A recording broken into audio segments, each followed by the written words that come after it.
میں ہوں رابعہ الربا اور آج ہم جس ڈرامہ سیریل پہ بات کرنے جا رہے ہیں وہ ہے زرد پتوں کا بن۔ زرد پتوں کا بن ڈرامہ نے ان سماجی مسائل پہ آواز اٹھائی ہے جن پہ بات تو عشروں سے کی جا رہی ہے مگر اس کا کوئی حل دکھائی نہیں دے رہا، کوئی نتیجہ نہیں نکل رہا۔ آبادی کا بڑھتا ہوا جن، بڑھتی آبادی کی وجہ سے وسائل کی کمی، لڑکیوں کی تعلیم، لڑکوں کی تربیت، پڑھے لکھے جابر طاقتور لوگوں کی فرعونیت، ایک طرف ڈاکٹر مافیا، دوسری طرف دیہی علاقوں میں ڈاکٹرز کی عدم موجودگی، دیہاتی اور شہری آبادی کے وسائل اور مسائل، زچگی کی پیچیدگیاں اور کثرت اولاد۔ سچ پوچھئے تو یہ ڈرامہ فیض احمد فیض کی نظم آج کے نام کی ڈرامائی تصویر ہے جس کا مصرع ہی اس ڈرامے کا عنوان ہے۔ زرد پتوں کا بن جو میرا دیس ہے، زرد پتوں کا بن جو میرا دیس ہے، درد کی انجمن جو میرا دیس ہے۔ مرکزی کردار مینو کا ہے جو ایک محنتی، پرعزم، مستقل مزاج، سمجھدار اور ذہین دیہاتی لڑکی ہے جو پڑھ لکھ کر ڈاکٹر بننا چاہتی ہے۔ اس کے گاؤں میں اور آس پاس کہیں ہاسپٹل اور ڈاکٹر نہیں ہے، وہ ہائی اسکول اور کالج نہیں ہے۔ وہ کسی نہ کسی طور اپنے بھتیجے روشن کی مدد اور دوستی سے میٹرک بھی کر لیتی ہے اور کالج تک پہنچ بھی جاتی ہے، مگر اس کے 5 بھائی اس کی تعلیم کے خلاف ہیں، بلکہ وہ تو اپنی پوری بہن کے خلاف ہیں۔ مینو اپنے ابا کی ہلہ شیری پہ پڑھ رہی ہے لیکن اس کی ماں اور بھائی چاہتے ہیں اس کی شادی ہو جائے، مگر باپ چاہتا ہے کہ وہ اپنا خواب پورا کر لے۔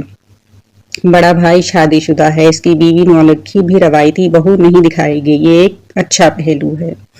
اس کا بیٹا روشن مینو کا ہمراز اور دوست ہے، دونوں ایک دوسرے کی طاقت ہیں، دونوں ہی سماجی حد بندیوں سے باغی ہیں۔ روشن موسیقی سیکھنا چاہتا ہے مگر اس کے گھر والے اسے مراسیوں کا کام سمجھتے ہیں۔ وہ چھپ کر گاؤں میں شہنائی سیکھنے لگتا ہے اور اپنے استاد کی بیٹی سے ہی اسے پیار ہو جاتا ہے۔ مینو کے 5 بھائی جن میں ایک جیل سے رہا ہو کر آیا ہے، ایک سبزی منڈی میں کام کرتا ہے، نشہ کرتا ہے، جو ایک جوا کھیلتا ہے، ایک پہلوانی کرتا ہے، ایک ٹھرکی بس کنڈکٹر ہے، مطلب سب کے سب نکمے ہیں، لیکن ان کے لیے اتنا ہی کافی ہے کہ وہ مرد ہیں اور اپنی بہن مینو اور روشن تک ان کی ساری مردانگی کا زور چلتا ہے۔ اسے آگے ان کی دنیا ختم ہو جاتی ہے، سب لالچی، مطلبی اور موقع پرست ہیں۔ ایک طرف ایک قابل بیٹی ہے، دوسری طرف بھائی صرف آبادی ہیں۔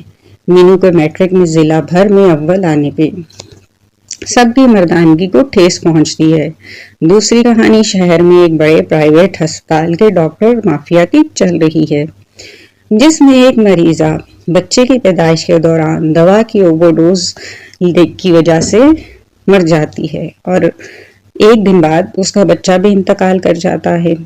اس کا شوہر احتجاج کرتا ہے، ہسپتال پر دھاوا بول دیتا ہے، ہسپتال انتظامیہ اس کو گرفتار کروا دیتی ہے، مگر ڈاکٹر نوفل جب ہسپتال کا ریکارڈ نکلواتا ہے تو ہسپتال کے مالک ڈاکٹر کی بیگم سے ہی غلطی ہوئی ہوتی ہے۔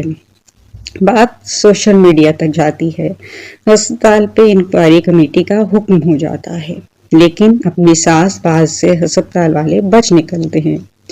ڈاکٹر نوفل کو ہسپتال سے نکال دیا جاتا ہے، اسی دوران اسے سرکاری نوکری مل جاتی ہے۔ مینو کی سہیلی جو امید سے ہے، اچانک گر جانے کے باعث اس کی طبیعت بگڑ جاتی ہے اور اس کو ہسپتال لے کر جانا پڑ جاتا ہے۔ گھر میں کوئی نہیں ہوتا، مینو اپنی سائیکل کی مدد سے اسے ہسپتال تک لے کے چلی جاتی ہے۔